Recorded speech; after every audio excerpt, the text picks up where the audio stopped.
গভীর রাতে কক্সবাজার গিয়ে সমুদ্র সৈকতে মাতাল হয়ে গান গাইছেন চিত্রনায়িকা পরীমণি। এরকম একটি ভিডিও এই মুহূর্তে সোশ্যাল মিডিয়ায় ভাইরাল।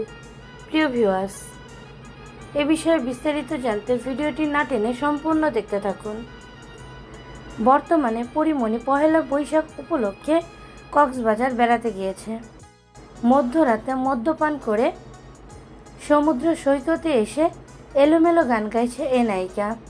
পরীমণির কণ্ঠে এলোমেলো গান শুনে এবং পরীমণির অঙ্গভঙ্গি দেখে এমনটাই বলছেন নেটিজেনরা। পরীমণি তার 2 সন্তানকে নিয়ে ঢাকা পহেলা বৈশাখ উদযাপন করেন। তারপরের দিনই পহেলা বৈশাখকে কেন্দ্র করে কক্সবাজার 2 সন্তান নিয়ে ঘুরতে যায়।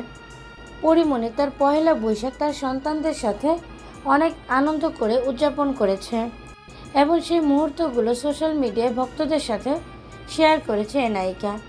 কিন্তু হঠাৎ করে দেখা গেল এমন এক ভিডিও, যে ভিডিও দেখে এখন নেটিজেনরা পরীমণিকে নিয়ে কটূক্তি করছে। ভিডিওটিতে দেখা যাচ্ছে পরীমণি অনেকটা এলোমেলোভাবে সমুদ্র সৈকতে হাঁটাহাঁটি করছে। দেখে অনেকটা মনে হচ্ছে পরীমণি মাতাল। পরীমণির অঙ্গভঙ্গি এবং ভারী কণ্ঠ শুনে নেটিজেনরা বলছে হয়তোবা পরীমণি কিছু একটা খেয়েছে, যার কারণে এরকম অ্যাটিটিউড করছে পরীমণি। প্রিয় ভিউয়ার্স, এ বিষয়ে আপনাদের কোনো মন্তব্য থাকলে অবশ্যই সেটা জানিয়ে দিবেন আমাদের কমেন্টের মাধ্যমে।